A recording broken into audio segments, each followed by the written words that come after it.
এখন যেটা করব সেটা হচ্ছে আমরা সরাসরি ঘটনায় চলে যাবো, রাইট? আমার সঙ্গে এই মুহূর্তে রয়েছেন শুভ্র। শুভ্র ময়মনসিং এর ছেলে, এবং তিনি তার ঘটনা আপনাদেরকে জানাবেন। শুভ্র, ওয়েলকাম টু ভূত এফএম। আশা করছি যে আপনার কেমন লাগছে? কত মানুষ দেখছেন এখানে আশেপাশে? অনেক মানুষ দেখা যাচ্ছে, আমি চিন্তাও করতে পারিনি যে এত মানুষ আসবে এখানে।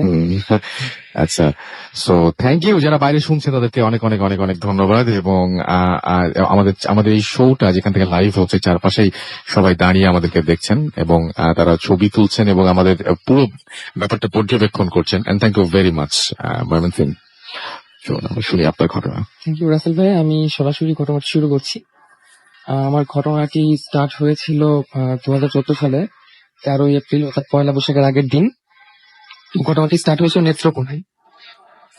ঘটনাটার শুরুতে আমার একটা অভ্যাস ছিল সকালবেলা মর্নিং ওয়াক করার, এখনো পর্যন্ত আছে। তো মর্নিং ওয়াকে বেরিয়েছিলাম আমি আমার ফ্রেন্ডের সাথে, দুজন ফ্রেন্ড আমার সাথে ছিল। তো মর্নিং ওয়াক করার এক পর্যায়ে শেষের দিকে আমরা রেস্ট নেওয়ার জন্য একটা নদীর ধারে, নেত্রকোনার বিখ্যাত মগরা নদী, সেই মগরা নদীর ধারে বসেছিলাম মাঝবাজার এলাকায়। তো রেস্ট নিচ্ছিলাম, নিয়ার অ্যাবাউট 7টা কি 7:30 বাজে ওই সময়। এবং যে প্লেসটা মোটামুটি খুব ঠান্ডা প্লেস ছিল, আশেপাশে মানুষজন নেই বললেই চলে। তো আমরা রেস্ট নেওয়ার এক পর্যায়ে কিছুক্ষণ পরে, 10-15 মিনিট পরে, আমার কেন জানি মনে হচ্ছিল যে আমরা এখানে 3 জন ছাড়াও আশেপাশে হয়তোবা কেউ আছে। তো আমি একটু ডানে বামে তাকানোর পর দেখলাম অনেক দূরে 4-5টা ছেলে মেয়ে খেলাধুলা করছে, তাছাড়া আমাদের ধারে কাছে কেউ নেই। তো আমি একটু আমার কেমন যেন ওয়ার্ড ফিল হচ্ছিল যে কি আমাদের আশেপাশে কি যেন ঘুরে যাচ্ছে, এরকম মনে হচ্ছিল। দেন আমি আমার ফ্রেন্ডকে বললাম, তুমি কি কিছু দেখতে পাচ্ছ কিনা বা কোনো কিছু অনুভব করছো কিনা? তো সে বললো যে না, আমি এরকম কিছু ফিল করছি না। কিন্তু আমার কেন যেন খুব কিছু একটা মনে হচ্ছিল যে কোনো একটা খারাপ কিছু একটা হতে যাচ্ছে বা কিছু একটা আছে।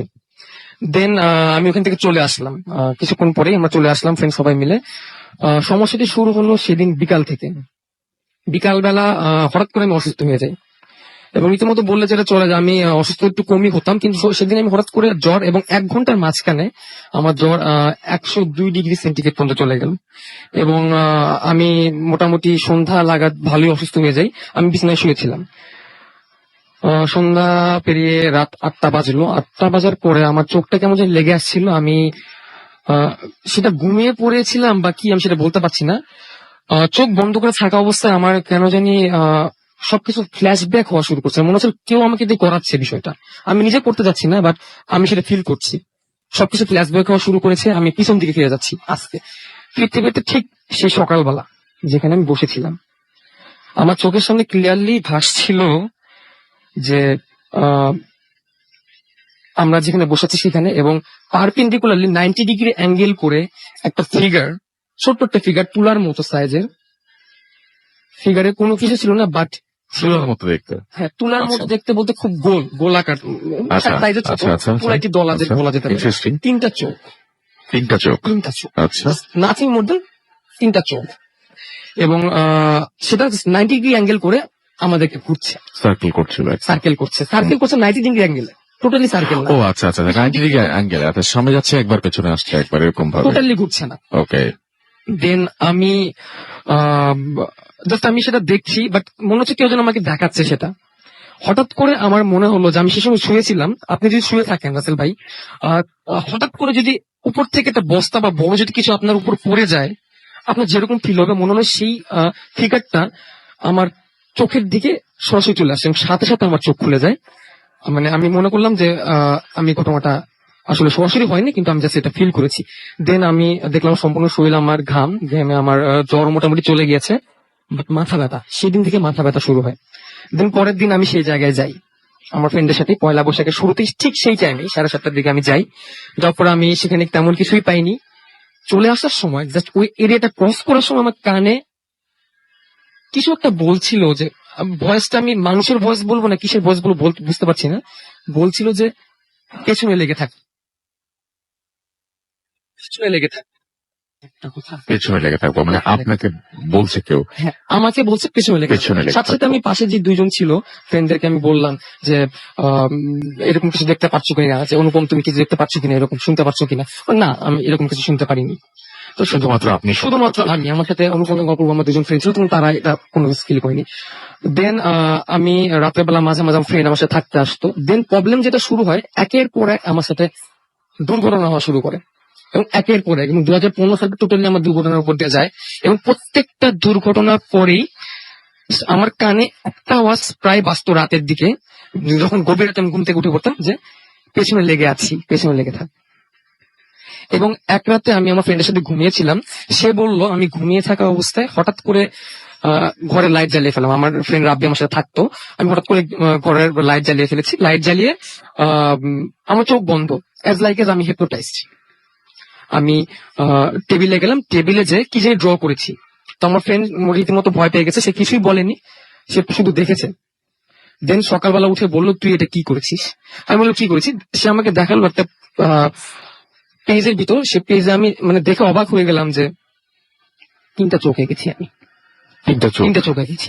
যেরকম দেখেছিলেন আপনি আমি যেরকম দেখেছি ওই সময় আমি ওই সময় ফিল করেছিলাম যে 3টা চোখ, বাট ওইটা যে 3টা চোখ বলতাম, আবার 3টা চোখ ছিল তিনটা চোখ ছিল ছবির মধ্যে।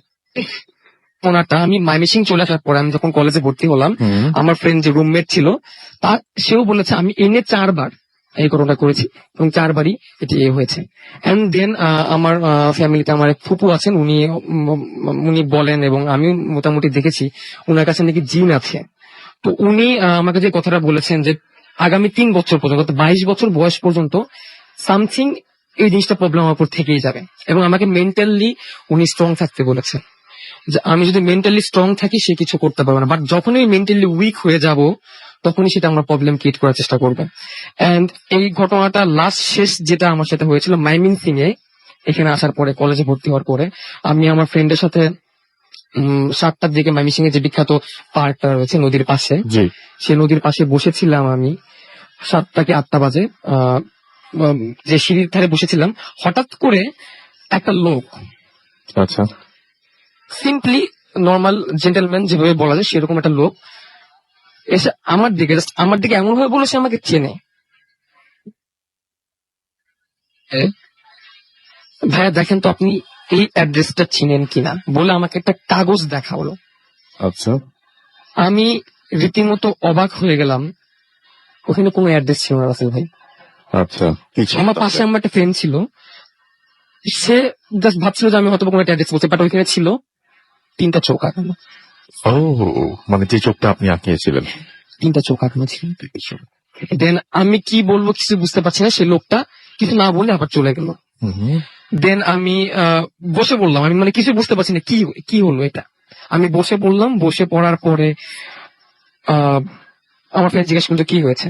দেন আমি ফ্রেন্ডকে বললাম যে আমি যেই ছবিটা এঁকেছিলাম সেই ছবি বললাম। দেন এখনো পর্যন্ত মানে জাস্ট আমি এটাই অবাক হয়ে যাই, কোনো প্রবলেম হওয়ার পরে পিছনে লেগে থাকবো কথাটা আসে। এবং আমি এখন চেষ্টা করি মেন্টালি স্ট্রং থাকার জন্য, কিন্তু যখনই মেন্টালি উইক হয়ে যায় তখন আমার একের উপর প্রবলেম আসা শুরু করে। এবং যদি আমার ফুপির কথা সঠিক হয় তাহলে হয়তো বা 22 বছর পর্যন্ত আমাকে এই ঝামেলা বয়ে বেড়াতেই হবে। ওকে, তো আপনার আর কোনো ঘটনা আছে? না রাসেল ভাই, এখন বলার মতো আর কোনো ঘটনা নাই। থ্যাংক ইউ ভেরি মাচ শুভ্র, আমাদের সঙ্গে আপনি যে ঘটনাটা শেয়ার করেছেন আপনাকে অনেক ধন্যবাদ। এরপরে আমাদের এখানে আসবেন আরো একজন অতিথি, তাদেরকে আমি আমন্ত্রণ জানাবো। তবে তার আগে একটু জানাই যে আমাদেরকে অনেক SMS করছেন। ময়মনসিং অদ্ভুত সুন্দর একটা শহর, খুবই সুন্দর একটা শহর, এবং বেশ বড় একটা শহর। আপনারা মানে না আসলে ঠিক বুঝবেন না, এবং শহরটা অনেক পুরনো একটা শহর, যেহেতু ঢাকার কাছাকাছি সবকিছু, কিন্তু তারপর একটা প্রশান্তি আছে, এবং ভয়াবহ প্রশান্তি আছে। এবং আমার আসার পরে মনে হয়েছিল যে হ্যাঁ, আরো একটু আগে আসা দরকার ছিল, আর একটু বেশি সময় নিয়ে দেখা উচিত ছিল শহরটাকে। তো যাই হোক, আমরা তারপরেও চলে এসেছি ময়মনসিং এ, এবং ময়মনসিং এর লোকাল স্টোরিজ শুনছেন আপনারা, এবং আগামী সপ্তাহে আপনারা শুনবেন ঢাকার লোকাল স্টোরিজ। সেই জন্য আপনাদের যেটা করতে হবে, ঢাকাবাসী যারা ঢাকায় থাকেন তারা আমাদেরকে ইমেইল করবেন আপনাদের সেরা ঘটনাগুলো, এবং স্টুডিওতে আপনাদেরকে আমন্ত্রণ জানাবো। সাইফুল আমাদের SMS করেছেন এবং তিনি বলছেন যে লাইট অফ করে তিনি শুনছেন। জম্বে রাশেদ আমাদের ফুলবাড়িয়া থেকে এসএমএস করেছেন। ময়মনসিংহ এর কোথায় হচ্ছে? ময়মনসিংহ এর এটাকে মনে হয় সম্ভবত টাউন হল এরিয়া বলে বা এরকম কিছু একটা, আমার তাই মনে হয়, অনেক বড় শহর আসলে। মাশফিক আমাদের এসএমএস করেছেন, লিখেছেন আই লাভ ভূত এফএম। ইদিতা আমাদের এসএমএস করেছেন ময়মনসিং মনটা খারাপ আজকে আমি এখানে নই, আমি ঢাকা যাচ্ছি এবং ভূত এফএম তিনি মিস করছেন। হিমেল পান্ডে ক্যান্টনমেন্ট থেকে আমাদের এসএমএস করেছেন, ভূত এফএম শুনছেন। সঙ্গে তার রয়েছেন সমীরন, ইমন, নূর এবং রাসেল, যারা এতক্ষণ ধরে আমাদের সঙ্গে আছেন, এখানে যারা এই শীতের রাতে কষ্ট করে আমাদের এখানে উপস্থিত হয়েছেন এবং আমাদের এখানে দেখছেন ভূত এফএম এবং একসাথে শুনছেন, তাদেরকে বলবো যে আপনার কষ্ট না করে বাসায় চলে যেতে পারেন এখন যদি চান, এবং আমরা আশা করছি যে আপনাদেরকে বাকি সময়টা আনন্দ দিতে পারবো। এবং আমি দেখতে পাচ্ছি যে আমাদের এখানে কবির জিঞ্জিরা থেকে এসএমএস করছেন আমাদেরকে সিদ্দিক জুরাইন থেকে, এছাড়া আমাদের এসএমএস করেছেন জ্যোতি, এছাড়া আমাদের মুকিত এবং শিমু নেত্রকোনা থেকে এসএমএস করেছেন এবং তিনি বলছেন যে আমি আর আমার ওয়াইফ একসাথে শুনছি। আমাদেরকে এছাড়াও সাদিক এসএমএস করেছেন আমাদেরকে, আকরাম কুমিল্লা থেকে, এছাড়াও অর্চি ঢাকা থেকে এসএমএস করেছেন, নাইস স্টোরি লিখেছেন, জ্যাকলিন নাটোর থেকে এসএমএস করেছেন আই লাভ ভূত এফএম এবং আমাদেরকে তাই লিখেছেন তিনি। এছাড়াও আমাদেরকে দেখতে পাচ্ছি যে হন্টেড ভাইয়া নামটা, আচ্ছা আপনার নামটা লেখেননি। আরিফ আমাদের এসএমএস করেছেন, ফয়সাল আরিফ এবং Arif Mymensingh agricultural university college থেকে শুনছেন এবং খুব ভয় লাগছে। বেলায়েত আমাদের এসএমএস করেছেন আমাদেরকে, বখতিয়ার শান সহ আরো অনেকে। যাই হোক, আমরা চলে যাব। আপনার নামটা প্লিজ একটু বলবেন, আমাদের তো দ্বিতীয় অতিথির কাছে আমরা যাচ্ছি। আপনার নামটা প্লিজ একটু বলবেন, তারপর আপনার কথা আমরা শুনবো। ধন্যবাদ রাসেল ভাই। আমি আরিফিন, আমি ময়মনসিংহের পুলিশ লাইন থেকে আসছি। প্লিজ আমরা ঘটনায় যাই। Thank you very much. আপনি পুলিশ লাইন আমরা যেখানে আছি এখান থেকে কত দূর? 2 কিলোমিটার। 2 কিলোমিটার। ওকে, আমরা চলে যাই ঘটনায়। আমি এখন যে ঘটনা, আচ্ছা, আপনার সাথে তার আগে আমি একটু বলতে যে আপনি বলেছিলেন আপনি তো এখানকার স্থানীয়, হ্যাঁ, এবং আপনি বলছেন যে আপনি ময়মনসিংহ এর স্থানীয় কিছু ঘটনা বলবেন, তাই তো? ময়মনসিংহ স্থানীয়। ওকে, তো একেবারে ময়মনসিংহ এর স্থানীয় কিছু ঘটনা যারা ময়মনসিংহে আছেন তারা তো উপভোগ করবেনই, যারা ময়মনসিংহ এর বাইরে রয়েছেন তারাও উপভোগ করুন। ময়মনসিংহ এর একেবারে খাঁটি, ময়মনসিংহ এর একেবারে খাঁটি একটু ভয়ঙ্কর ঘটনা শুনে আসেন। আমি প্রথমত যে ঘটনাটি বলবো সেটা একটা আপনার অ্যাম্বুলেন্স কেন্দ্রিক। আমি যার ঘটনাটি বলবো তার সাথে কিছুক্ষণ আগে আমার ফোনে কথা হয়েছে। সে ঢাকা যাচ্ছে অলরেডি, তার পেশা হচ্ছে ড্রাইভার, সেজন চালক। আজ থেকে বেশ কিছু বছর আগের কথা, তখন উনি অ্যাম্বুলেন্স চালাতেন। ময়মনসিংহের যে কোনো একটি হসপিটালে কোনো এক শীতের দিন আপনার ময়মনসিংহ হসপিটাল থেকে জি, একজন রোগীটি হচ্ছে মেয়ে। অর্থাৎ ঘটনাটা যদি একদম শুরু থেকে বলি তাহলে বলতে হয় হসপিটাল থেকে তাদেরকে রিলিজ করে দিয়েছে। সন্ধ্যা হয়ে গেছে।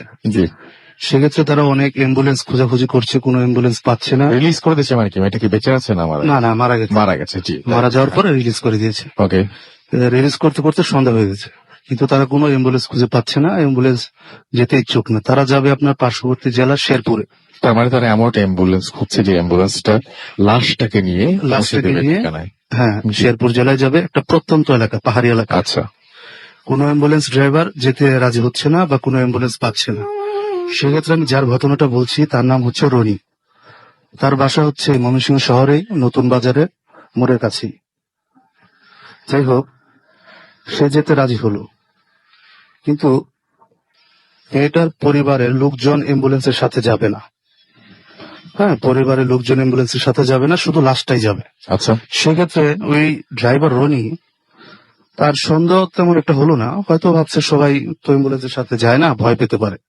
সেক্ষেত্রে সে রাজি হলো। আচ্ছা, তার শহর থেকে বের হতে হতে রাত 8টা বেজে গেল। সে ময়মনসিংহ শহর পার হয়ে যখন শেরপুর সীমানায় চলে গেল, তখন রাত প্রায় 2 ঘন্টা পরে, তখন রাস্তাঘাট খারাপ ছিল, এত ভালো ছিল না। আচ্ছা, তখন রাত 10টা কি 11টা, শীতের রাত, এটি অনেক রাত হয়ে যায়। তার গাড়িটা হঠাৎ থেমে গেল। হ্যাঁ, সে নেমে গিয়ে দেখলো তার চাকাটা নষ্ট হয়ে গেছে। তবে এখানে কথা হচ্ছে তার কোনো অ্যাসিস্ট্যান্ট ছিল না, তার কোনো হেল্পার ছিল না, সে একাই ছিল। আর অ্যাম্বুলেন্সে লাশ ছিল। তারপর সে একা হাতে গাড়ির চাকাটা যেভাবে ঠিক করে সেভাবে ঠিক করে সে আবার যাত্রা শুরু করলো। ঘন্টাখানিক পর চলন্ত একটা গাড়ি এটা হঠাৎ করে থেমে গেল। সে যখন গাড়ি থেকে নেমে তারপরে অনেক চেষ্টা করে দেখলো কোনো কিছু নষ্ট হয় নাই, তবু গাড়িটা থেমে গেছে। তেল আছে গাড়িতে, যান্ত্রিক ত্রুটি নেই। তারপরে আপনার আধা ঘন্টা 1 ঘন্টা পরে চেষ্টা করে এমনিতেই আবার চালু হলো। সে আবার চলতে শুরু করলো। চলতে শুরু করতে করতে এরকম আরো 1.5 থেকে 2 ঘন্টা যাওয়ার পর সে লক্ষ্য করলো যে গাড়ির পিছনে শব্দ হচ্ছে। শব্দটা অনেকটা এরকম যে 8-10 জন লোক যদি পিছন থেকে আপনার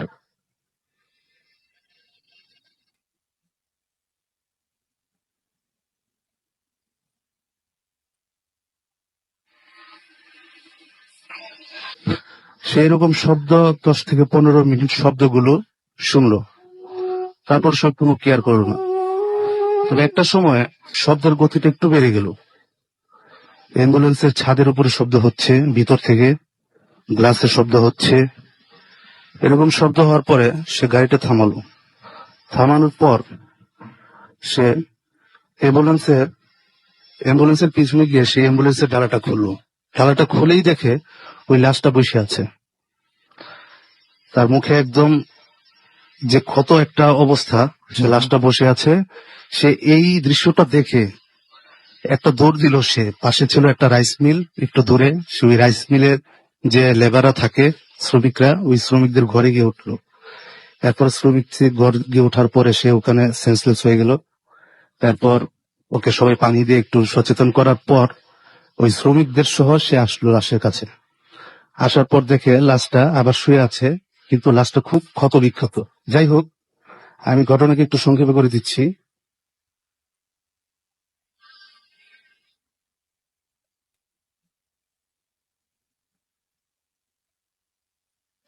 থাকার পর পরদিন শ্রমিকদের একজন তার সাথী দিয়ে মেয়েটার গ্রামের বাড়ি গেল দিনের বেলা। যাওয়ার পরে ওই রনি যে ড্রাইভার, সে ওই মেয়ের বাবা মাকে ভালো করে প্রশ্ন করলো যে আপনি বললেন যে আপনার মেয়ে স্বাভাবিক অসুস্থ ছিল, মারা গেছে, কিন্তু আপনার মেয়ের শরীরে এরকম ক্ষত কেন, মুখে এরকম ক্ষত কেন, পোড়া কেন? আচ্ছা, তখন মেয়ের বাবা মা বলল যে আসলে সত্যি কথা বলতে কি, যদি আমরা সত্যি কথা বলতাম তাহলে হয়তো আপনিও রাজি হতেন না লাশটাকে নিয়ে যেতে। মেয়েটা সুইসাইড করার জন্য গায়ে আগুন লাগিয়ে দিয়েছিল, নিজেই আগুনে ঝাঁপ দিয়েছিল সুইসাইড করার জন্য। ওই সে থেকেই তার একদম সম্পূর্ণ শরীর 75% 80% পড়ে গেছিল। আচ্ছা, এই জন্য তার একটা ক্ষত আপনার খুব কুৎসিত একটা চেহারা হয়েছিল। বুঝতে পেরেছি। তারপরে আর সে কারণেই তার মেয়ের ফ্যামিলির ব্যক্তিরা তার সাথে আসতে চায় নাই। তো এছাড়া আর কি এরকম ভয়ের মানে কেন এরকম হলো রাস্তা, এটা মেয়ের বাবা মা আর কিছু বলতে পারেনি। থ্যাংক ইউ ভেরি মাচ, আপনাকে অনেক ধন্যবাদ আপনার সাথে আমার সাথে এই ঘটনা শেয়ার করার জন্য। এবং আমি দেখতে পাচ্ছি যে ফেসবুকেও অনেকেই এই মুহূর্তে আমাদের সঙ্গে রয়েছেন। সেলিম খান আমাদের সাথে রয়েছেন, বলছেন যে ভাইয়া অনেক দিন পরে শুনছি এবং আরো ভয়ঙ্কর বলেন। আচ্ছা, ভয়ঙ্কর আসলে কিছু করার নেই আমার কাছে এই মুহূর্তে। ময়মনসিং এ আমরা যে ঘটনাগুলো বলছি সেগুলো এখানকার ঘটনা, আমি এখানে বসে বসে ময়মনসিং নিয়ে কোনো ঘটনা বানাতে পারছি না। I am really sorry for that. এছাড়া দেখতে পাচ্ছি যে সাকিব আহমেদ আমাদের এসএমএস করেছেন, ফার্স্ট ঘটনাটা অনেক বেশি ভালো লেগেছে তার কাছে। ইফতি আমাদের এসএমএস করেছেন, সেকেন্ড ঘটনাগুলো নাইস। আচ্ছা, এই ফাঁকে আপনাদেরকে জানিয়ে রাখি যে আমরা যে ট্যুর করছি, আমরা একটা স্পেশাল করবো এই ট্যুরের। সব ট্যুর গুলো শেষ হয়ে যাওয়ার একটা স্পেশাল করবো আমরা, এবং সেই জন্য আপনাদের অবশ্যই এখন নোট রাখবেন যে কোন ঘটনাটা ভালো লাগছে, কোন ঘটনাটা ভালো লাগছে না, কোন জায়গার স্টোরি বেশি ভালো লাগছে, এবং সেটা আমাদের আপনারা জানাই দিবেন ইমেইলের মাধ্যমে, এবং ফেসবুক ইনবক্স করতে পারেন। একইভাবে আমাদের এখানে ঢাকায় বসে আছেন, যিনি কন্ট্রোল করছেন পুরোপুরি মিউজিক এবং সবকিছু, মাসুম ভাই, এবং এই ময়মনসিং এ বসে আছেন আমার পাশে মাসুমের বদলে আজকে রিফাত, এবং আমাদের সঙ্গে রয়েছেন কৌশিক। আমাদের সঙ্গে প্রথমে ডকুমেন্টারিতে ভয়েস দিয়েছেন এবং ফুটো ফিল্মের ম্যাক্সিমাম মিউজিকের জন্য যিনি যার মানে কি বলবো, যার অবদান অস্বীকার করার কোনো উপায় নেই, তিনি হচ্ছেন আমাদের চিন্টু ভাই। Thank you very much Chintu ভাই, প্রত্যেক উইকে আপনাকে ডিস্টার্ব করি আমরা। অ্যান্ড সাইফুল ভাই আমাদের সঙ্গে আছেন আজকে। সো আরো দেখতে পাচ্ছি যে এনজয়িং ভূত এফএম লিখেছেন জিনিয়া আখতার। এছাড়াও দেখতে পাচ্ছি শফিকুল আমাদের সাথে রয়েছেন, আমাদের সাথে রয়েছেন সৌরভ মোদাক। এছাড়াও রয়েছেন আমাদের সাথে দেখতে পাচ্ছি জুবায়ের আহমেদ, মাসুম মাসুম সহ আরো অনেকে ফেসবুকে আমাদের সাথে আছেন। আমি দেখতে পাচ্ছি যে আমাদের সাথে এছাড়াও এই মুহূর্তে SMS এ আছেন এসকে পারভেজ নরসিংদী থেকে। মাইকেল সেকেন্ড স্টোরিটা তার কাছে ভালো লাগেনি। শুভ আমাদের সাথে রয়েছেন, দেখতে পাচ্ছি সীতা, এছাড়াও Liza, welcome to mammal Singh তারা বলেছেন। এছাড়া আমাদের সাথে রয়েছেন দেখতে পাচ্ছি আকাশ সহ আরো অনেকে। আমরা একটা ছোট্ট বিরতি যাবো, বিরতির পরে আবারও ফিরে আসবো। সেই পর্যন্ত আমাদের সঙ্গে থাকুন। স্টে টিউনড টু রেডিও ফুর্তি এন্ড ডোন্ট স্টপ দ্য ফুর্তি।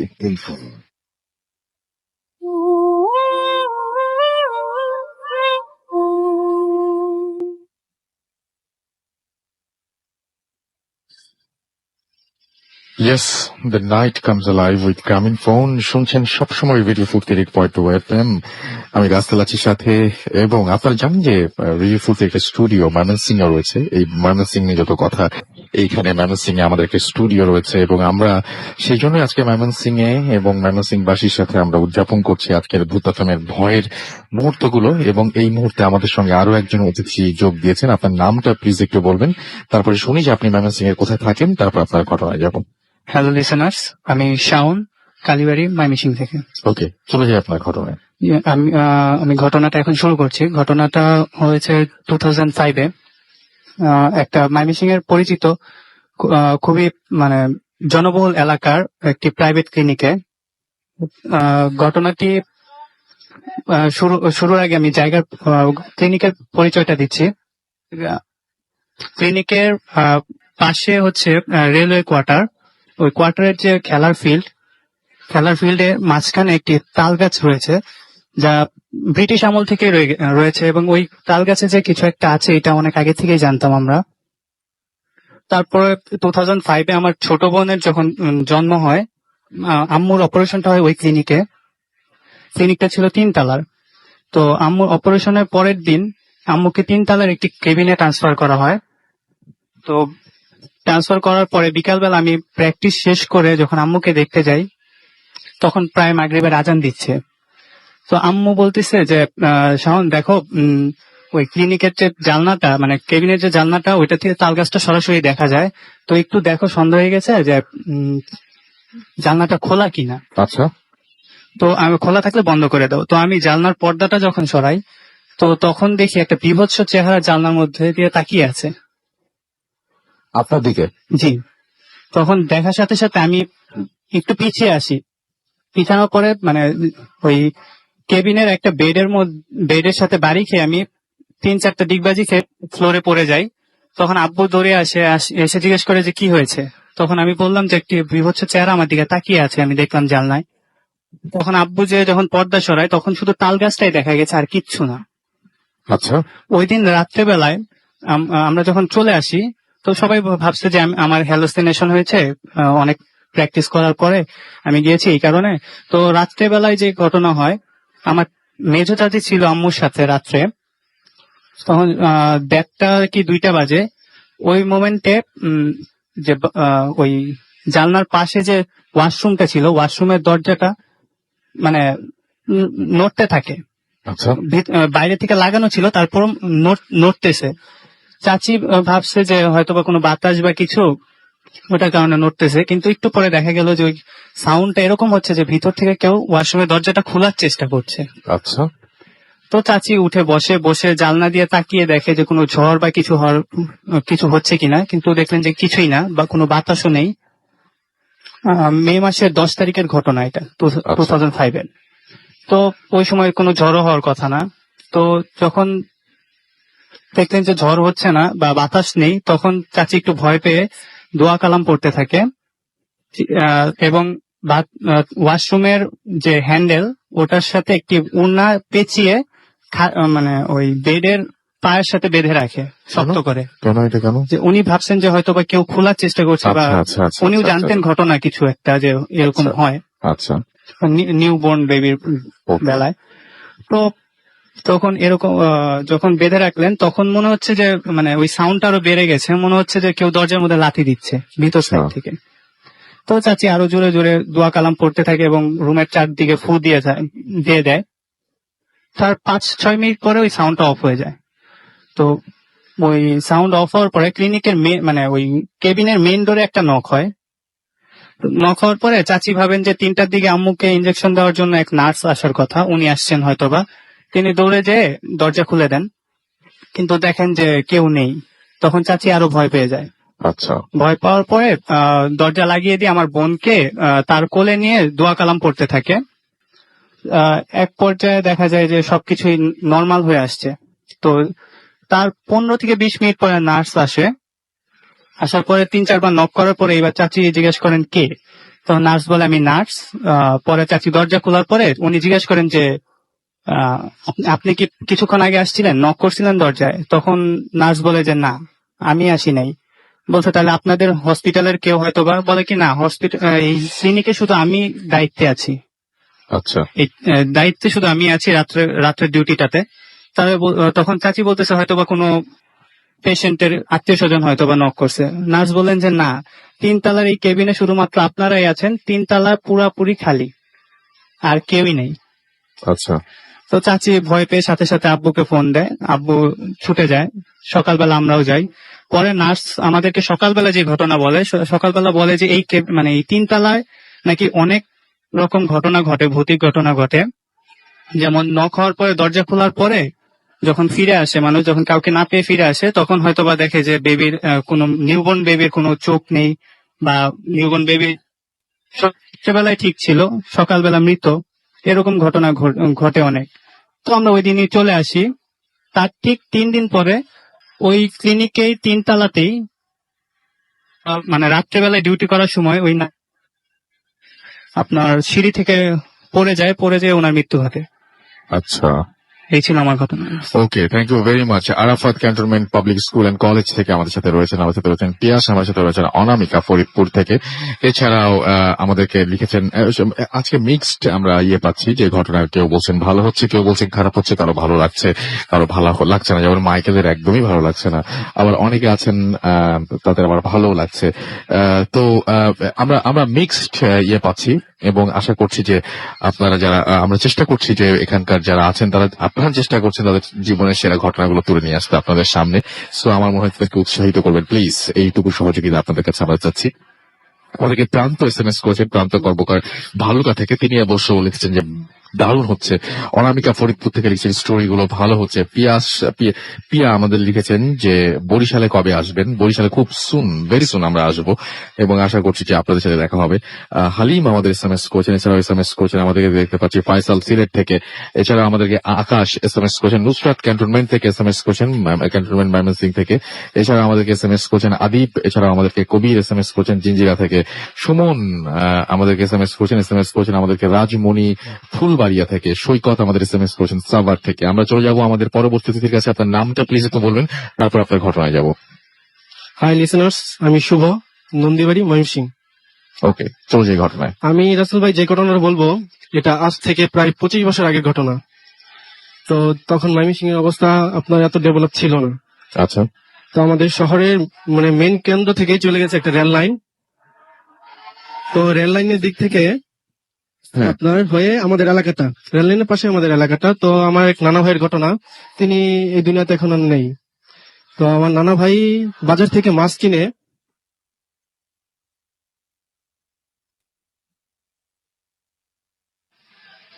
বাজার থেকে মাছ কিনে সে সরি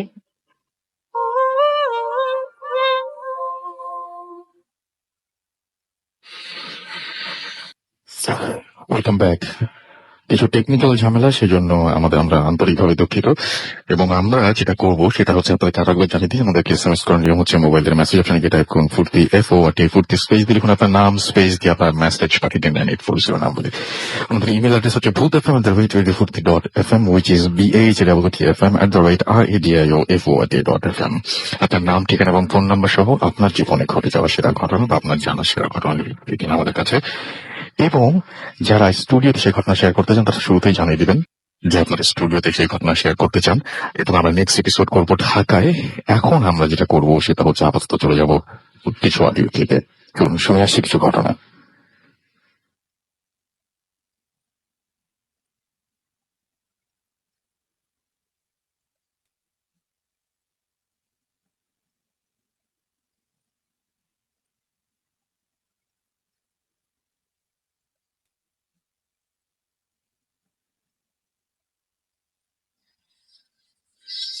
আসসালামু আলাইকুম। রাসেল ভাই, আমি জানি আপনি অবশ্যই ভালো আছেন। আমি হাফেজ মাওলানা সাইদ মাহমুদ সিদ্দিকী ফ্রম সিলেট। আমি জানি আজ আপনাদের ভূত এফএম কক্সবাজার থেকে প্রচার হচ্ছে। আর আমার ঘটনাটা কক্সবাজারেরই কোন একটি হোটেলকে ঘিরে। ঘটনাটা 2012 এর দিকে। আমি তখন ঢাকায় চাকরি করি। তো আমার কলিগরা 3 জনে আমরা ডিসিশন নিলাম যে আমরা জানুয়ারির ফার্স্ট উইকের দিকে কক্সবাজার ট্যুর করব। তো যেভাবে সেই কাজ।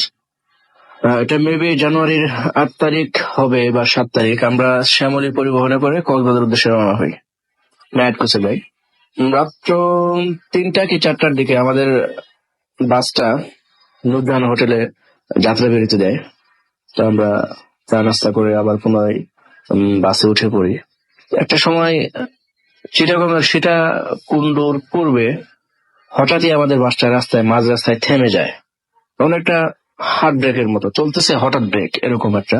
তো আমাদের সিটটা সামনের দিকে ছিল। আমি প্রথম বিতে ছিলাম, B2-তে, যার ফলে সামনের গ্লাস দিয়ে আমি রাস্তার মানে ড্রাইভারের মতো করে অধিকাংশ ভিউ আমার চোখে পড়তেছিল। তো দেখি একটা মোটামুটি মাঝ বয়সী লোক, 45-50 এরকম বয়সী একটা লোক, শীতে সাদা একটা চাদর মুড়ি দিয়ে উনি ডান হাত দিয়ে বাসটার দিকে ইশারা করে রাস্তাটা পার হচ্ছেন, অর্থাৎ মানে বাসটাকে থামতে বলছেন, রাস্তা ক্রস করবেন এরকম একটা ব্যাপার। তো একটু অবাক হই। আমার মনে আছে যে লোকটার ফেসটাও আমি দেখে ফেলি, এবং আমার এটা মনে হচ্ছিল যেন লোকটা আমাকেই দেখতেছে, মানে বাইরে থেকে সে রাস্তা পার হচ্ছে, সে আমার দিকে তাকিয়ে আছে। জিনিসটা এমন মনে হচ্ছিল আমার, জাস্ট আমি ইগনোর করি, যেটা হতেই পারে সে আমাকে হয়তো দেখতেছে বাইরে থেকে।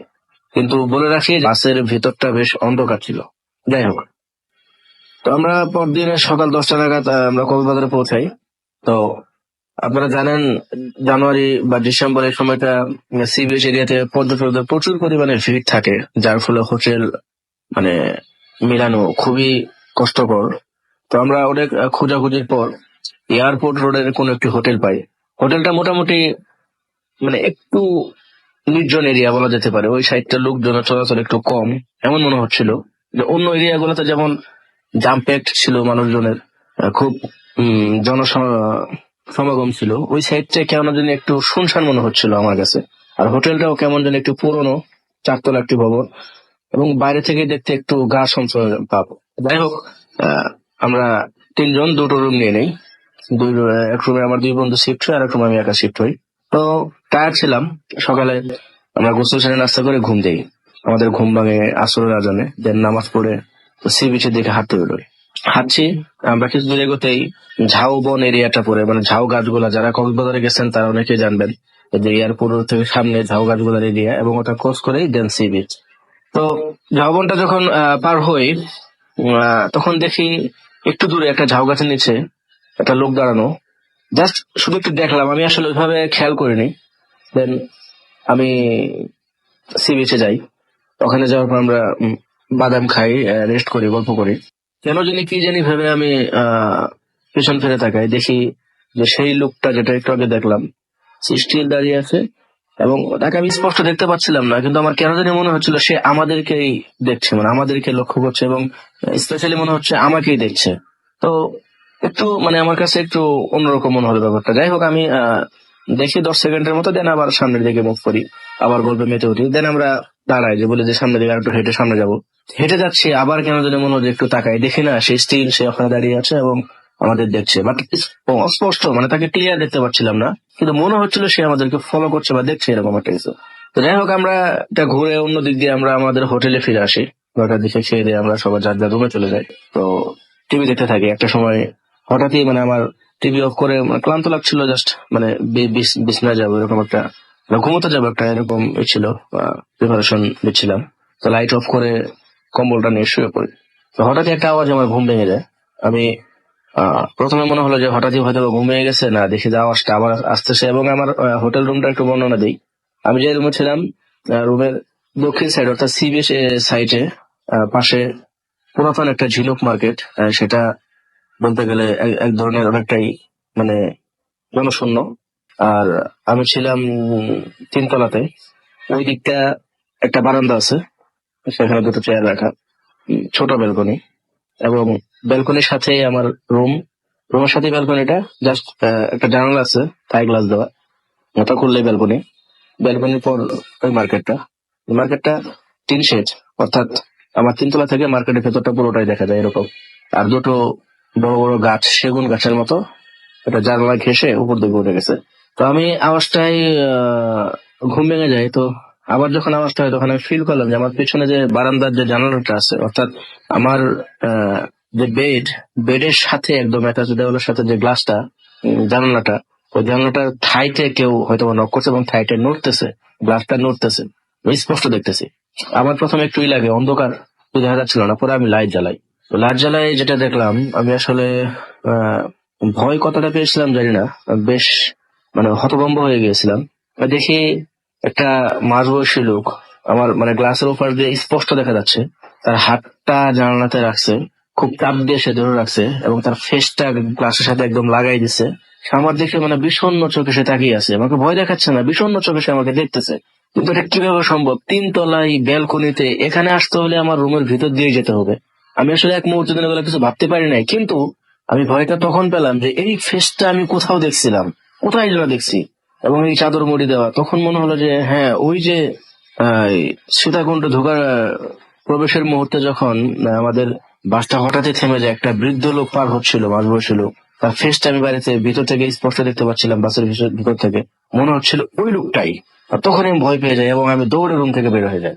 তো আমার অন্য রুমের ফ্রেন্ডের সাথে জিনিসটা আমি বলি, খুব ভয় পাইছি, তাই আমাকে পানি দেয়, তাই বলে কি হয়েছে, আমি এটা বলি, তারা আসলে বিলিভ করে না। তখন আমি সব বলি যে এই লোকটাকে আমি যাবো না, দেখছি দাঁড়ায় আছে, আমাদেরকে দেখতেছে, এবং সে ফলো করতে করতে সেই পর্যন্ত চলে আসছে। তো যাই হোক, আসলে ঘটনাটা এখানে শেষ নয়। দেন আমি চলে আসি। তো 2015 সালে জানুয়ারি 1 তারিখে, অর্থাৎ গত বছর জানুয়ারি 1 তারিখে আমি সিলেট আসি জব নিয়ে। মোটামুটি 3 বছর পার হয়ে গেছে এই ঘটনার পর থেকে। তো সিলেট আসার পর আমি এখানে জব করতে থাকি। এর কিছুদিন পরই গত বছর মার্চ এপ্রিলের দিকে সিলেটে একটি চাঞ্চল্যকর হত্যাকাণ্ডের ঘটনা ঘটে, যেটা এখানকার স্থানীয় পত্রিকা বা বাংলাদেশের বড় বড় পত্রিকা এবং সব ধরনের টিভি চ্যানেলের নিউজটা আসে যে একজন স্ত্রী তার হাজবেন্ডকে গলা কেটে জবাই করছে। লোকটি তাবলিগ জামাতের আমির ছিল এবং খুব ফেমাস লোক ছিল। তার নামটা আমি বলে দিচ্ছি, তার নাম ছিল খলিল। এটা সিলেটের সবাই জানে। সে খুন হয় এবং সে ইসলামিক মাইন্ডের লোক ছিল। আমি তাকে চিনতাম না, কারণ আমি সিলেটে নতুন ছিলাম। আমার সহকর্মী যারা ছিল তারা সকলে চিনতো। তো তাদের সাথে লাস্টে আমিও দেখতে যাই এই অবস্থা, এরকম চাঞ্চল্যকর হত্যাকাণ্ড যে নিজের স্ত্রী তাকে গলা কেটে জবাই করছে। তো দেখতে গিয়ে আমি লোকটাকে এইটুকু কখনো দেখি নাই। তার কাফনের কাপড়টা খুলে যখন তার ফেসটা দেখি, তখন আমি পুরোপুরি শকড হয়ে যাই। আমি আসলে আমার নিজের চোখকে বিশ্বাস করতে পারতেছিলাম না। আমি কি বলবো আসলে, মানে 3 বছর আগে কক্সবাজারে সীতাকুণ্ডে ঢোকার মুহূর্তে মাঝ রাস্তায় যে বৃদ্ধ লোকটাকে দেখছিলাম, মানে মাঝবয়সী লোকটাকে, চাদর মুড়ি দেওয়া, ঝাউবনে গাছতলা যে লোকটাকে দেখছিলাম, এবং আমার হোটেল রুমের ব্যালকনিতে জানালার ওপাশে যে লোকটাকে আমি দেখে ভয় পেয়েছিলাম, আর এই লোকটা সবই এক। অর্থাৎ এই লোকটাকে আমি আজ থেকে 3 বছর আগে দেখছিলাম। আমি এক মুহূর্তের জন্য বিশ্বাস করতে পারি না। ওখানে আমি দাঁড়াই না, আমি চলে আসি এবং আমার সাথে যে ফ্রেন্ড যায় তাকে আমি শেয়ার করি, সেও বিলিভ করে না। আসলে এটা কাউকে বিশ্বাস করার মতো ঘটনাও না। আমি ইসলামিক মাইন্ডের লোক, আমি জিনে বিশ্বাস করি। পবিত্র কোরআনে জিনদের কথা স্পষ্ট উল্লেখ রয়েছে। আমাদের নবী করিম সাল্লাল্লাহু আলাইহি ওয়াসাল্লাম জিনদের সাথে মিট করছেন, সেটাও আমি হাদিসে পড়েছি। কিন্তু এটা কি জিন ছিল না কি ছিল? আমরা জানি যে মানুষ মারা গেলে তার আত্মা অনেকে দেখা দেয়, কিন্তু সে মরে নাই। এই পূর্বে এই লোকটাকে আমি অনেকদিন ছিলাম, অথচ এই লোকের সাথে অনেকদিন দেখা হয়েছে, অথচ এই লোকের সাথে আমার কোনো পরিচয় ছিল না, তাকে আমি চিনতাম না, জানতাম না। আমি তো তখন সেটা জিনই ভেবে নিয়েছিলাম। কিন্তু এখন যখন আমি তাকে এরকম মৃত অবস্থায় দেখলাম, খুন হইলো, মার্ডার হইলো সে, আমি এটা আসলে এখনো এটার কোনো ব্যাখ্যা আমি এখনো খুঁজে পাই নাই। এটা কি ছিল? আমি অনেককেই এটা শেয়ার করছি, তারা কেউ এটা সঠিক ব্যাখ্যা দিতে পারে নাই, আমিও পারি নাই। এই ছিল আমার ঘটনা। ধন্যবাদ সবাইকে, ভালো থাকবেন। আসসালামু আলাইকুম।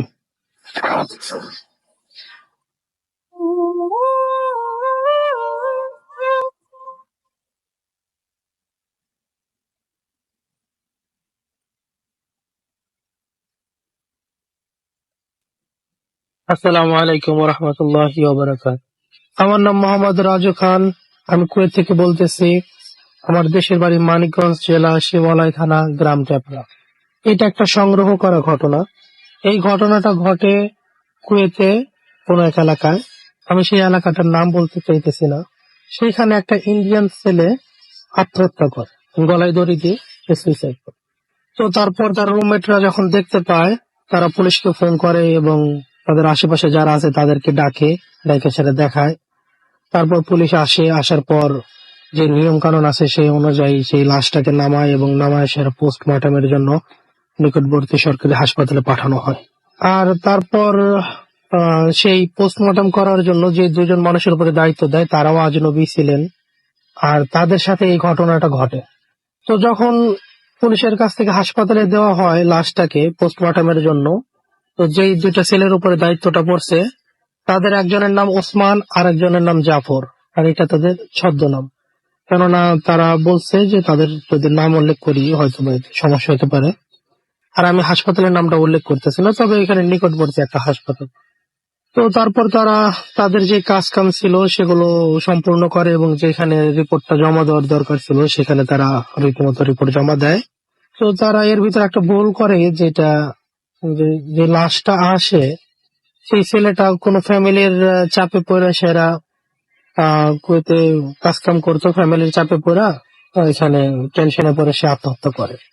তো তারা এটা নিয়ে অনেকটা একটু কটূক্তি করে যে মানুষ এরকম ভুল করে কিসের জন্য, এটা করা ঠিক না, এটা মানুষ বোঝে না, বিদেশ থাকে এত বছর যাবত তারপরও মানুষ এতটা অবোঝায় কিভাবে, কিছু একটু অবহেলা টাইপের কথাবার্তা বলে। তো ওসমান আর জাফরও তাদের কাজ শেষ করে তারা রিপোর্ট জমা দিয়ে বাসায় চলে যায়। তো ওদিন রাত্রে যে ঘটনাটা ঘটে সেই ঘটনাটা ঘটে ওসমানের সাথে। তো তারা রীতিমতো তাদের কাজ কাম শেষ করে খাওয়া দাওয়া করে রাতের ঘুমায়। ঘুমানোর পরে ওসমান গভীর রাত্রে স্বপ্নে দেখে যে যে ছেলেটার পোস্টমর্টম করছে, যে ছেলেটা আত্মহত্যা করছে, ঠিক ওসমান ওই ছেলের মতো দাঁড়ায়, ওই টেবিলের উপরে দাঁড়ায়া ওইভাবে গলায় দড়ি দিয়ে সে নিজে নিজে আত্মহত্যা করে। অথচ ওসমান বুঝতেও পারতেছে যে জিনিসটা আসলে ঠিক না বা আমি কেন এই কাজটা করছি। তো যাই হোক, তারপর এক পর্যায়ে সে যখন দড়িতে ঝুলে পড়ে আর টোলটা পায়ের নিচ থেকে সরায় ফেলায়, তো তারপর সে অনেক ছটফট করতে থাকে ওই দড়ির ভিতরে। আর এক পর্যায়ে দেখা যায় যে এই ছটফটের অবস্থাতে তার ঘুমটা ভেঙে যায়। সে তাড়াতাড়ি ঘুমে থেকে উঠা যখন জাগনা হয়ে যায় তখন উঠে সেরা লাইট জ্বালায়া সে জাফরকে ডাক দেয় এবং পানি খায়। তারপর তার খুব অস্থির অবস্থা থাকে এবং তার সারা শরীর ঘামে ভেজা থাকে। জাফর তাকে জিজ্ঞেস করে কি হয়েছে, এমন করতেছে কিসের জন্য। তো সে জাফরকে বিস্তারিত বলে। তারপর জাফর তাকে বোঝায় যে দেখো, যে কাজ করে আসছি আজকে আমরা, তো তাতে স্বাভাবিক হইতেই পারে, এটা এমন কিছু না। তারপর ওসমান ওয়াশরুমে যায়, ফ্রেশ ট্রেশ হয়ে আবার এসে রীতিমতো ঘুমায়, কিন্তু ঘুমাইতে পারে না, অনেকটা লেট হয়ে যায়। তারপরে সে ঘুমায়। তারপর দিন সকালে আবার দুজনে মিলে ডিউটিতে যায়। তো তারা ডিউটি করতেছে, ওসমানের মনটা একটু মরা, তবে জাফর অতটা গুরুত্ব দিতেছে না, যে এটা স্বাভাবিক হইতেই পারে, রাত্রে খারাপ স্বপ্ন দেখছে, ভয়টা পেয়েছে। তো তারা রীতিমতো তাদের কাজ কাম শেষ করে, ডিউটি শেষ করে আবার রাত্রে বাসায় আসে। আসার পরে তারা তাদের রান্না বান্না শেষ করে খাওয়া দাওয়া করে তারা ঘুমায়। ঘুমানোর এক পর্যায়ে গভীর রাত্রে ঠিক ওসমান ওই একই রকম স্বপ্ন আজকেও দেখে, বরঞ্চ গতকালকের রাতের স্বপ্নের চাইতে আজকের স্বপ্নটা আরো বেশি ভয়ঙ্কর। তো ওসমান দেখতেছে যে সে একটা টেবিলের উপরে দাঁড়ানো আর তার সামনে একটা ফাঁসির দড়ির মতো বাঁধা ঝুলতেছে, আর সে নিজের অজান্তেই সে দড়িটা গলায় দিতেছে এবং সে টেবিল থেকে নিচে ঝুলে পড়লো। তো ঝুলে পড়ার পর সে ওরকমই ছটফট করতেছে, দম বের হইতেছে, ছটফট করতেছে। তো এক পর্যায়ে দেখা যায় যে ছটফট করতে করতে তার শরীরটা ঠান্ডা হয়ে যায়, যেমন মানুষের দমটা বের হয়ে গেলে যে ঠান্ডা হয়ে যায়, ঠিক ওরকম ঠান্ডা হয়। এর ভিতরে এদিকে আবার ওসমান যে বিছনার ভিতরে ছটফট করতেছিল ওইটা আবার জাফর মানে বুঝতে পারে আজকে একটু বেশি মানে ছটফট করতে থাকে। তো জাফর এটা বুঝতে পারে, ও জাগনা হয়ে যায়, ওইটা সেরা লাইট জ্বালায় দেখে যে ওসমানের অবস্থা খুব খারাপ। তো জাফর এদিক দিয়ে ওসমানটা ডাকতেছে, ওসমানটা ধাক্কাইতেছে, ডাকতেছে, কিন্তু ওসমান হুশে আসতেছে না, ওসমান জাগনা হইতেছে। তো এক পর্যায়ে যখন ওসমান ওই গলায় দড়ি দিয়ে সে যখন ঝুলন্ত অবস্থায় কিছুক্ষণ থাকার পর শান্ত হয়ে যায়, তখন তার দম টম বন্ধ হয়ে সে একাই হঠাৎ করে বিছানার উপরে জাগনা হয়ে যায় এবং লাফ দিয়ে ওঠে। ওঠার পর সে তো কান্নাকাটি শুরু করে দেয়, চিল্লাচিল্লি শুরু করে দেয়, সে পাগলের মতো অবস্থা, রুমের এদিক থেকে ওদিক যাইতেছে, ওদিক থেকে ওদিক যাইতেছে। এর ভিতরে জাফর তারা শান্ত করার চেষ্টা করে এবং তার পানি টানি খাওয়া একটু শান্ত করে। শান্ত করার পর ওসমানকে বোঝায় বলে, দেখো এটা একটা দুঃস্বপ্ন ছিল, তুমি এটা নিয়ে বেশি ভয় পাও না, তুমি আমার কাছে বলো কি হয়েছে। রীতিমতো ওসমান জাফরের কাছে সবকিছু বল, কিন্তু তারপরে ওসমান অনেকক্ষণ বোঝায়, দুজনে বসে কথাবার্তা বলে, ইজি হয়, ঠিক আছে। তারপরে ওসমান ওয়াশরুমে যায়, সে ফ্রেশ হওয়ার পর হাত মুখ একটু পানি টানি দিয়া যখন ও মুখটা মুছতে যায় তখন দেখে যে তার গলার ভিতরে একটা লাল দাগ হয়ে রয়েছে। তো গলার ভিতরে একটা লাল দাগ হয়ে রয়েছে, যেমন দড়ি বাঁধা কেউ তাকে টানছে বা ঝুলেছিল, সেই দাগটা এখনো তার গলার ভিতরে রয়ে গেছে। তো তার গলার যেই দাগটা ছিল এবং দাগের পাশাপাশি সে ব্যথা অনুভব করতে থাকে। তারপর সে দৌড়ায় বাইরে এসে সেটা জাফরকে ডাকে সেটা বলে, দেখো জাফর, এই যে আমার গলার ভিতরে লাল দাগ হয়ে গেছে, তুমি যে বললা এটা পুরাটাই স্বপ্ন ছিল, দুঃস্বপ্ন ছিল, কিন্তু এই দাগ আসলো কই থেকে? এখন জাফর আর কোনো কিছু বলতে পারে না। তারপরে জাফর অনেক কিছু সান্ত্বনা দেয়, কিন্তু তারপর ওসমান আর সারা রাত ঘুমাইতে পারে না। জাফর আর ওসমান দুজনে শোয়া থাকে, কিন্তু তারা আর এই ব্যাপারে কোনো কথাও বলে না, দুজনে একটু ভয় পায়। তারপরে তার পরদিন সকালে যখন তারা আবার ডিউটিতে যায়, ওই হাসপাতালের ভিতরেই বড় একটা মসজিদ আছে। তো ওই মসজিদে যায় তারা ইমাম সাহেবের সাথে কথা বলে। তো ওসমান ফার্স্ট লাস্ট তার পুরো ঘটনাটা বলার পর ইমাম সাহেব হুজুর বলে যে আসলে তোমরা যেই ওই লাশটা সম্বন্ধে কিছু কটূক্তি করছো বা অবহেলাবাচক কথাবার্তা বলছো, এটা তোমাদের ঠিক হয় নাই। আর যেহেতু জীবিত মানুষকে সম্মান করো, তাহলে অবশ্যই তোমাদের লাশকে সম্মান করা উচিত। আর সবসময় তোমাদের কাজ এই লাশ টাশ নিয়ে, তো এটা তোমরা একদম ভুল করছো। তারপরে এরকম ওসমানকে কিছু আমল দেয়। তো আমলের কথা বলে যে তুমি এগুলি করো, আর আমি একটু পানি পরে দিতেছি, এটা তুমি খায় ফেলো। তারপর ওসমান রীতিমতো ওই পানি পরা খায়, আর ওই যে আমলগুলো ইমাম সাহেব হুজুর দেয়, ওই আমলগুলো সে ঠিক মতো পালন করতে থাকে। আর তারপর আস্তে আস্তে তারা আবার সবকিছু ভুলে যায় আর নর্মাল লাইফে ফিরে আসে। তো পরবর্তীতে ওসমানের সাথে আর এরকম কোনো সমস্যা নাই। তবে একটা জিনিস ভালো হয়েছে যে ওসমান আর জাফর তারপর থেকে কোনো লাশের সম্বন্ধে কোনো কটূক্তি করে না। যাই হোক, আপনারা সবাই সাবধানে থাকবেন, আল্লাহ আপনাদেরকে ভালো রাখুক, ভালো থাকবেন, আমাদের জন্য দোয়া করবেন।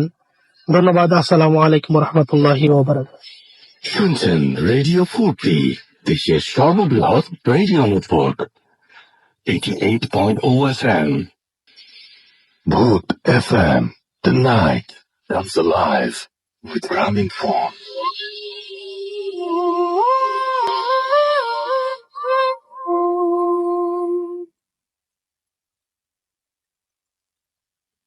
Welcome back. শুনছেন সবসময় রেডিও 43.0 FM। আমি রাসেলাচির সাথে, এবং আমার সাথে রয়েছে রিফাত, এবং ঢাকায় রয়েছে মাসুম সহ আরো অনেকে, এবং সেই সাথে ময়মনসিং এর মানুষজন আমাদের সঙ্গে রয়েছেন, এবং তাদের সহযোগিতায় আমরা আবারও আপনাদের কাছে ফিরে এলাম। এবং থ্যাংক ইউ ময়মনসিং আমাদের সঙ্গে থাকার জন্য এবং আমাদের সকল সহযোগিতার জন্য, এবং এখানে বিশেষ করে এখানে সবাইকে, এখানকার প্রশাসন থেকে শুরু করে সবাইকে অনেক অনেক অনেক অনেক ধন্যবাদ আমাদের সঙ্গে থাকার জন্য। আমরা এখন যেটা করব সেটা হচ্ছে আমাদের পরবর্তী ঘটনায় চলে যাব।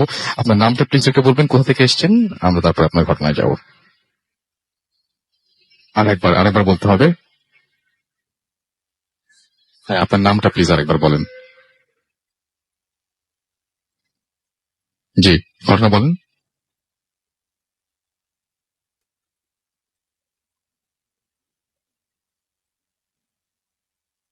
Deer all, hi, I am Shubho Nandibari from Mymensingh. তো আসলে আমি যে ঘটনাটা বলতে চাচ্ছিলাম, এটা আজ থেকে প্রায় 25 বছর আগের ঘটা। তো ঘটনাটা আমার নানা ভাইয়ের সাথে ঘটা। আমাদের শহরের মধ্য দিক দিয়ে একটা রেল লাইন চলে গেছে, এটা হয়তো জানেন। তো রেল লাইনের পাশে আমার এলাকা। তো আমার নানা ভাই একদিন বাজার থেকে মাছ কিনে, রাত্রে প্রায় 10টার পরে মাছ কিনে বাড়িতে ফিরছে। ফেরার পথে সে মানে ঠাউর করতে বললো যে তার পিছনে কে আসছে যেমন। তো সেটা এত চিন্তা ভাবনা না করে, সাহসী মানুষ ছিল, সে বাসায় চলে আসে। আসার পরে ঘরে মাছ রাখার পরে সে টয়লেটের দিকে যায়। টয়লেটের দিকে যাওয়ার পরে সে দেখে এখানে কেউ দাঁড়িয়ে আছে।